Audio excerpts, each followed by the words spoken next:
Hi, I'm Michael Kourosh. I live in Santa Barbara, California, one of the most beautiful places on earth. My design center is where people come to reimagine their homes and spaces.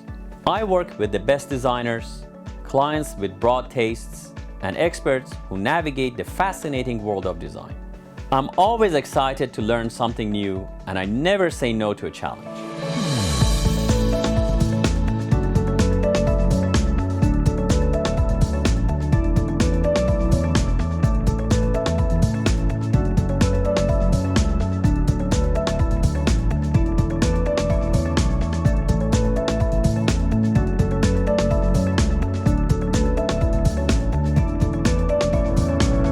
This is Design Santa Barbara.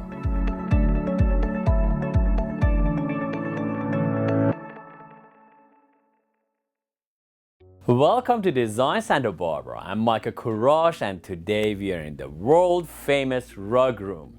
And as you can see, we have another 100 years of material to show you. But let's start with one of my all-time favorite carpets. It is this rug out here. This was woven in the 19th century in northwest Persia back then, which is nowadays, after the Russians annexed it, is in Caucasus Mountains. It is a carpet that is very interesting in nature and quite graphic. As you can see, we have this huge structure in the very top. And it is Hagia Sophia, which is in Byzantine Empire's capital, Constantinople, which is today Istanbul. So when this was made, this structure, which originally was made by Roman Christians, has turned to be a mosque and a museum. But who wove this carpet is the interesting part. It's woven by Armenians that they used to live in the Caucasus Mountains. They still do. Armenia, still quite a lot of Armenians live there, and this was woven by them. They're Christians, and you can see the signs everywhere. You see the big crosses, they are everywhere. And the town that it was woven is Shirvan, which nowadays is in Azerbaijan, but is woven by Armenians. Beautiful piece is a prayer carpet. Prayer carpets, as I have explained in the past, it has its roots in every religion and goes back thousands of years. But the particular ones that we nowadays use comes from the Jewish migration from Spain to that part of the Middle East, specifically Turkey and Iran, and they copied that Torah covers, the parochas, they covered those and they made prayer rugs. This one is very unusual, very unusual. This lady must have been out of this world creative. She's almost a painter, and she wove this structure which is full of meanings. First of all, she brought the minarets perfectly out. The design, you can recognize it from far away. It is the Hagia Sophia. She has little signs. This is supposed to be directional and pointing toward Mecca. And then she puts, where the stone goes for prayer, she puts these combs, which is sign of purity. She has the crosses that they are, again, the Christian crosses, and she shows her religion. She has these motifs that is goddess of Anatolia giving birth. This motif goes back 6,000-7,000 years. She puts those there. She has the rainbows. These animals, the scorpion plays a big role in their life. They live in huts, they are in tents outside, and scorpion is ever present in their life. You have yin and yang. I mean, it's all there. You have the chandeliers hanging, is sign of light, sign of enlightenment. You have, again, the combs of sign of purity. You have the floor that comes up, the columns, and then accumulates to become the mosque itself. And let's remember, this lady might not have seen this place in person. It is woven in 1870s, 1880s, most likely, and most probably she has never been outside her village, but she might have seen a picture, she might have seen an image or a painting of that, and she decided to weave this.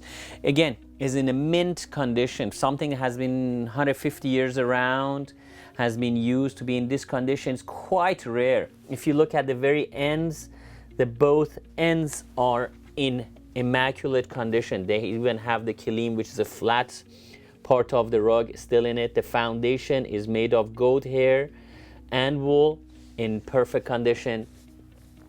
It is a magnificent work of art, and again goes, you can see, is a prayer rug woven by an Armenian lady with Islamic character.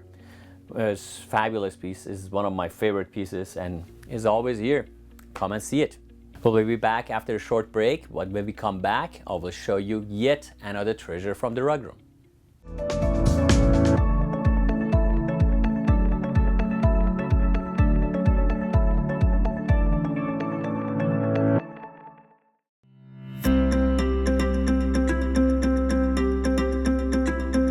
Today we are with Miss Sherry Bagai from Sherry B Design, and she's our in-house window and drapery specialist. So, Miss Sherry, viewers had a question as why should they actually use window coverings in their home where they can have it free and open and everybody can, God knows, look in and they can look out. Could you explain? There are many reasons, obviously, but I'm going to give you 6 important reasons that why having window coverings in the house is beneficial to you. Number 1 is the style. You know, with adding window coverings, you can make a room look formal, informal, contemporary. You can definitely bring a style and a warmth to the room.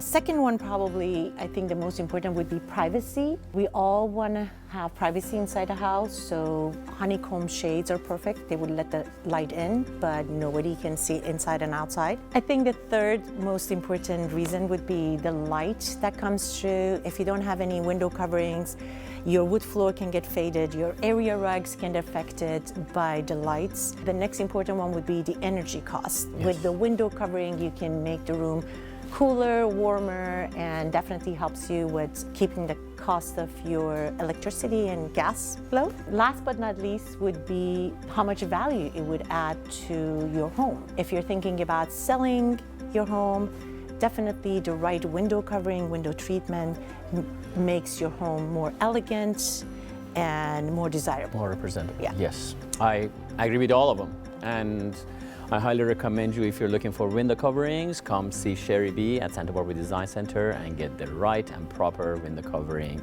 and add to your home and make your life happier. Thank you, Michael. Thank you.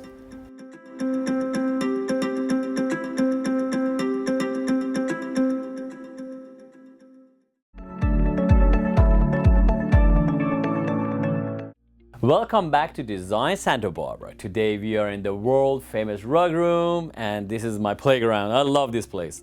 So we have a unique piece. As far as I know, and I have seen million rugs, there is no second one of these type of rug anywhere. So the deal is they call this triclinium, and they usually are a whole lot bigger. So what they do is they make them for the kings, the governor, somebody very important from the ancient times. Actually, the Romans used to have this setting, whereas the emperor used to sit in the very top of the room.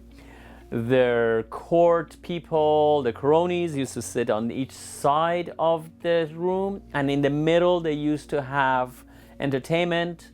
Usually that was food, and then they used to have dancers and people who used to come and basically keep them busy. They have nothing to do, so all day they used to hang around and eat.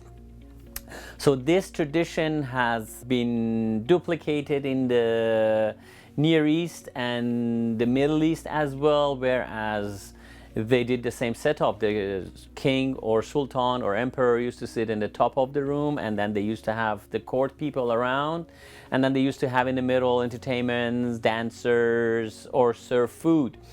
So, and then they used to be basically 4 pieces, which at later time they sewed together. They made one piece to look, so make sure they know that's the king's place and this is where the other people sit. This particular one, they copied the big one for perhaps the head of the tribe when it goes on trips, campaigns, or goes out to visit for his tent.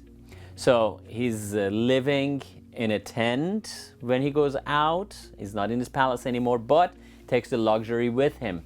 So whereas the head of the tribe used to sit in the top and then his people around. So look how small it is. Usually they are 12, 13, 15 feet by like 22, 23, 24 feet, the size of that room they used to have, but this is much, much smaller. This particular one was made again in the 19th century. I would say like around 1860s, 70s. It is an Afshar piece. Afshars are one of the most powerful tribes living in the southwest Persia, in southwest Iran. And when this was made, they had tremendous power. So the Afshar Khan, they call him, the head of the tribe, they call Khan, Afshar Khan, when he used to go on a campaign or go to visit his people in the mountains, he used to pack this, take it, put it in his tent, so whereas he sit there and people used to give him audience. Very unusual piece. Tribal people usually tend to use a red or a navy background because that color is readily available and it doesn't get dirty. If you think about it, this was opened basically on dirt. And if it's ivory, first of all, makes it lighter, happier, but at the same time susceptible to getting dirty, where it's not a problem. The Khan could have said, hey, wash this thing quickly. So it is a beautiful piece, unusual, very unusual in many characters. They use this bouquet of roses. They call it gole farangi. Gole farangi means French flower. But roses are indigenous to that part of the world, Iran. In fact, the perfume comes from around these people when they used to boil roses and make rose water and use it as perfume. This is the origin of that. You have many different shapes of the bouquet of roses. You have, on this field, you have the paisleys. Paisleys, again, we call it paisley like Sir Paisley. But he copied these, so the original word for it is bote. Bote means shrub. It is in the shape of a shrub. It is, they call it also mother's tear, because it also looks like a tear. But is paisley, got inspired. Unfortunately, we call it paisley after him, where we should call it bote, which is after the original name of it. You have a little, I was looking at it, in these borders you have tiny little bees, and the bees are again sign of prosperity. They get honey out of it. You have this beautiful butterfly, and you have roses again interlocking, going through. The borders are intact, mint condition. They put the kilim is not just woven, they have those chevrons. There's a lot of work just to finish that, but it gives an additional beauty, another extra work that they did for the fringes. They're all on both sides, they're perfect condition. The selvages, they just don't wrap it around with like a normal brown, which they always do. This time they put like a rainbow colors. When you go down, it is actually, look at it, it's a very happy coloring. And you look at it, it's your, think about it, you're in the middle of arid desert. Its mountains are dry, and when you come inside this tent, you see those colors, reminds you of rainbow, rain, happiness, prosperity. You have these beautiful flowers running around the minor borders on a black background, absolutely stunning.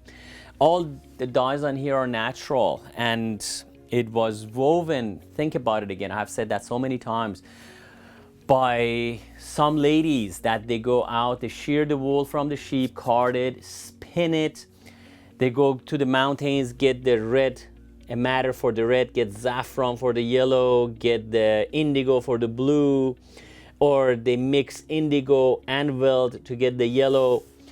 They dye it in a little pots because it's a fire, it's not an industrial place, it's just, you know, again, tribal people. They dye that wool, they take it out, dry it, then they make a loom to fit this with the cotton that goes around or the wool they have spun. Then they start weaving it, and they start weaving it line by line. This must have taken some, maybe 2 or 3 ladies, I would say a good 3 to 4 years. Just think about it. You sit there, 2 people, you make 3 years work, it becomes this. It is a very, very hard work, and it just, you can do it if you love this. It's not because of the money they get out of it. It just, they loved it. Anyway, it is a unique piece. I will hang it upstairs in our showroom. Come and visit it, and if you had any questions, I would love to answer it. And please enjoy it.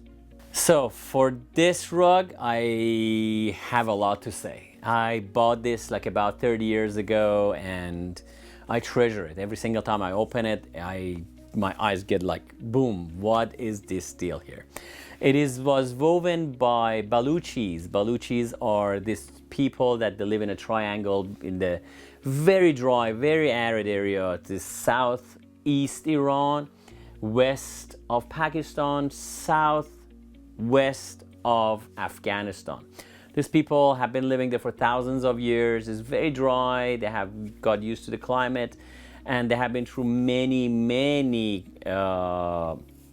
wars, and unfortunately, it's not a very nice place to live. But their women are very artistic. So this lady who wove this rug is, to me, that's even more accomplished than Pablo Picasso or anything the like. She wove this thing around 1880s, 1870s, 1880s, and usually the Baluchi carpets are limited in range of colors because, again, they live in this arid area and there is not too many plants outside that you can go get and get natural dyes from them. So they're always brown, black, and a little bit of a red. But in this case, she has pulled all the bricks and she made an amazing statement. It's a very young girl who must have been learning this, maybe 18, maybe 20 years old. She's very adventurous. She changes the designs. So let's start from the bottom. She starts here with a very unorthodox crab design. These are crabs and she made them in 4 pieces. If you look in the middle of it, there is actually a full cross and architectural elements. So you can go this way or this way. She can connect them either way. Very unusual, very artistic. She had a vision she can see in 3D. Then she starts with the shrub design, which actually, if you can take this shrub design and cut it in half, there is a little goat in the bottom and there is a shrub, but combined it looks like a shrub. She started making it. She puts a minor border of a indigo blue and rust at the beginning. She weaves it and she gets up to here. She goes, well, maybe I don't like this design. So she changes it to one of the most beautiful classical designs that later on this become a Herati design. Is a rectangular, you have the cross, you have the ram's horns on 4 sides, and if you reverse it, you still have the ram's horns inside and you can see it. Very unusual design, very pretty. She puts a little scorpion in the corner with the tail. She lives in an arid area. She puts this against evil eye, these designs, which we know already, these are against evil eye. She starts weaving. So this is probably at a point that they start going to a different area. As you can see, the colors change. You see, she started with the light brown. She ran out of it. So it's a different season. She started with a dark one. And then she started weaving. And then she decides, well, at this point, I think if I reverse the minor border colors, it will be more contrast and more popping, which actually it is. So she switches the colors. She's not afraid of change. Older weavers, they want perfection. So if it's an older woman making this, she would have continued with the same colors because this looks like it's switched, or maybe it's a mistake, but it's not. She's experimenting. She puts these little shrubs in the corner and then she decides from now on, I don't want the shrubs. I put the other elements in here because it looks more clean. It goes up and continues with the design. The design gets cleaner. That green is highly unusual in Baluch carpets because you need to go get yellow, which is weld or saffron, and then you get the navy, which is indigo. Is a 2-dye process system, and that's very unusual. I have seen it maybe in handful of Baluchis all my life, and there they are, beautifully made. She goes and finishes it. This must have been cherished. 140 years in a harsh climate, and a lot of people use this. And then she sold it probably, or she passed away. Some relative went and sold it to the market. I have it for 30 years. So I can imagine has been in this country for maybe 70, 80 years, and people have used it on the floor, still in mint condition. The kilims are in perfect condition. You don't see this usually. She puts horsehair along the edges. And horsehair along the edges, snakes will not cross that. they live in that area that the snakes are poisonous and quite dangerous. By putting horsehair, you're safe on the rug, so most likely the snakes are not going to cross it. All in all, it is a amazing artistic feast, and it's once you get to know it, you look at this and you see things that they are very unusual and beautifully made.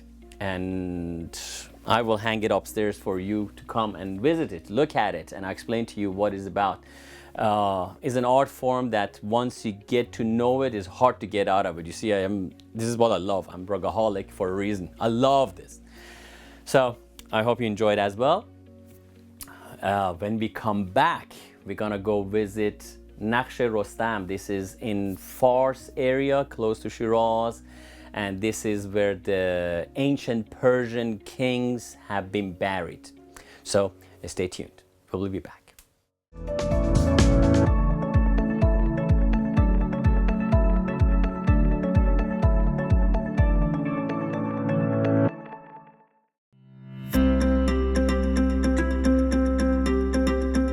Today we are with Jess, the owner and creative director of Just LED at the Santa Barbara Design Center, and he's a marvel of lighting. So I understand there is a new recessed lighting that replaces the old clunky big ones, is more ergodynamic, and you carry these. Can you explain to our viewers what this is all about and what kind of benefits they get out of it? Yes, Michael. Traditionally, 6-inch and 4-inch has been the standard across America. The big clunky trims on the ceiling, you'll see them all over America. Since LED has come to another level on recessed fixtures, and as a designer, we like to see tight little go-away trims that you don't see, they're up in the ceiling. So we have trims that are 3.5 inches that go, the light sits up in the ceiling, so when you walk in it doesn't hit you in the face like the 6 and 4-inch traditional cans used to do. They also dim warm, so it's like the old traditional dimming. Everyone loves LED dimming to the way halogens used to. It's called warm dim, so they dim down nice and warmly. So, and it's all sat above the ceiling and it's all optical, sending shafts of light through the room, creating a great mood in the room. Well, that's very nice, and I have seen it actually in your showroom. Come down here and see what he has to offer and make your house beautiful and warm. Thank you very much. No problem.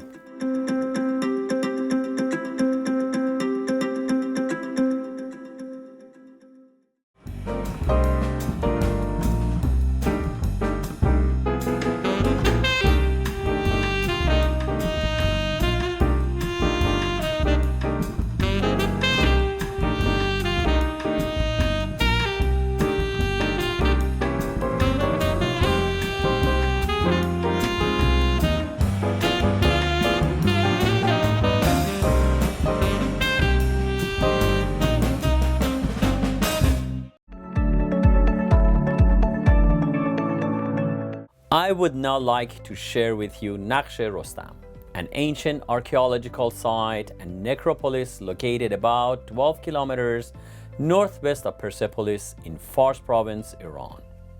Nakhsh Rostam is a collection of ancient Persian rock reliefs which are cut into the face of the mountain. The mountains themselves contain the final resting places for 4 Achaemenid kings, notably the King Darius the Great and his son Xerxes. This site is of a great significance to the history of Iran and to Iranians, as it contains various archaeological sites carved into the rock wall through time for more than a millennia from the Elamites and Achaemenids and Sasanians. It lies a few hundred meters from Nakhsh Rajab with a further 4 Sassanid rock reliefs, 3 celebrating kings and 1 high priest. The 4 large tombs are cut high into the cliff face. These have mainly architectural decoration, but the facades include large panels over the doorways, each very similar in content, with figures of the king being invested by a god, above is zoned with rows of smaller figures bearing tribute, with soldiers and officials. The 3 classes of figures are sharply differentiated in size. The entrance to each tomb is at the center of each cross, which opens into a smaller chamber where the king lay in a sarcophagus. Well below the Achaemenid tombs near ground level are rock reliefs with large figures of Sasanian kings, some meeting gods, others in combat. The most famous shows the Sasanian king Shapur I on horseback with the Roman emperor Valerian bowing to him in submission, and the Philip the Arab, an earlier emperor who paid Shapur tribute, holding Shapur's horse while the dead emperor Gordian III, killed in battle, lies beneath it. This commemorates the Battle of Edessa in AD 260, when Valerian became the only Roman emperor who was captured as a prisoner of war, a lasting humiliation for the Romans. The placing of these reliefs clearly suggests the Sassanid intentions to link themselves with the glories of the earlier Achaemenid Empire.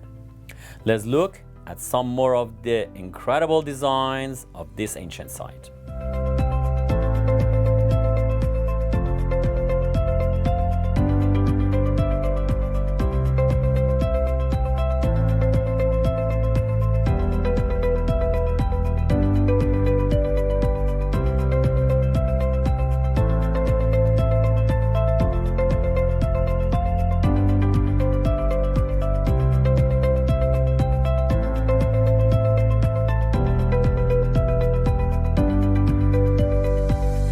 In 1923, the German archaeologist Ernest Herzfeld made casts of the inscriptions on the tomb of Darius I.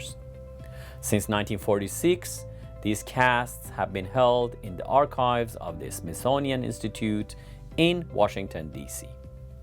Nakhshe-Rostam was excavated for several seasons between 1936 and 1939 by a team from the University of Chicago. It is incredible to take in the majesty of this ancient site in person. You can feel the power of the ages here. If you ever get a chance to visit Nakhshe-Rostam, I hope you do. This is the beauty of travel. It enriches your soul and allows you to see things you never thought were possible. Thank you for joining us on Design Santa Barbara, and see you next week.